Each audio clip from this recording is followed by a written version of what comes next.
কৃষ্ণ। আজকে শুভ জন্মাষ্টমী। আমার বন্ধুদের সকলকে জানাই শুভ জন্মাষ্টমীর অনেক অনেক প্রীতি, শুভেচ্ছা, অভিনন্দন, ভালোবাসা। আমিও দেখো ভগবানের যেটা ইচ্ছে হয় সেইটাই কিন্তু হয় এবং আমরা সেইভাবেই কিন্তু চলি। ঠাকুরের ইচ্ছার বিরুদ্ধে আমাদের কিন্তু চলার কোনো কথাই হয় না।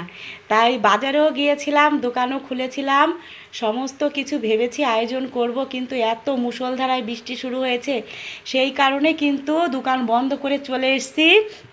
আর অনেক আগেই বাড়িতে চলে এসেছি, তাই ঠাকুরের কাজগুলো আমি মনোযোগ দিয়ে করতে পারছি। আমি তো ভীষণ খুশি, তাই ভাবলাম আমার বন্ধুদের সঙ্গে শেয়ার করি।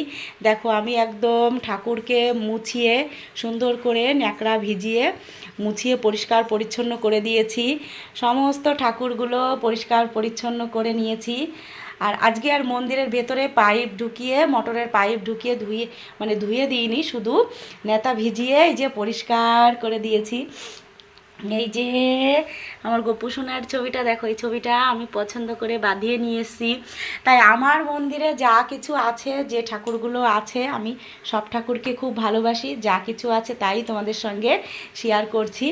এইবার ধোয়া মোছা পরিষ্কার পরিচ্ছন্ন হয়েছে, মোটর চালিয়ে একদম বারান্দা টারান্দাগুলো আমার ওই যে দেখো তুলসীর মন্দির টন্দিরগুলো ধুয়ে পরিষ্কার করে দিয়েছি। আর এইখানেও এই যে আমার যা লাগবে তালের বড়া করার জন্য সেইগুলো বের করে ধুয়ে মুছে নিয়েছি। আর এই যে দেখো রাধাকৃষ্ণের ছবিটা আমার যা এনে দিয়েছিল আমাকে, এটা পুরী না দীঘা থেকে, তাই আমি স্নান করিয়ে এই যে রেখেছি। আর এই যে গোপাল আছে, এটা অনেক পুরনো, মানে অনেক আগে কিনেছিলাম আমি একটা মেলা থেকে। একটু পরিষ্কার পরিচ্ছন্ন করে স্নান করে দিয়েছি।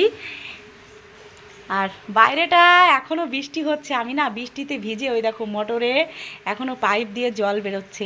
আমি মোটর চালিয়ে একদম উঠান টুঠানগুলো, দরজার সিঁড়ি টিড়িগুলো সমস্ত ধোয়া হয়ে গেছে, গোছানো হয়ে গেছে। এইবার যাব ঘরের কাজ করতে। ঘরের কাজকর্ম গুছিয়ে নিয়ে তারপরে স্নান করে করব তালের বড়া।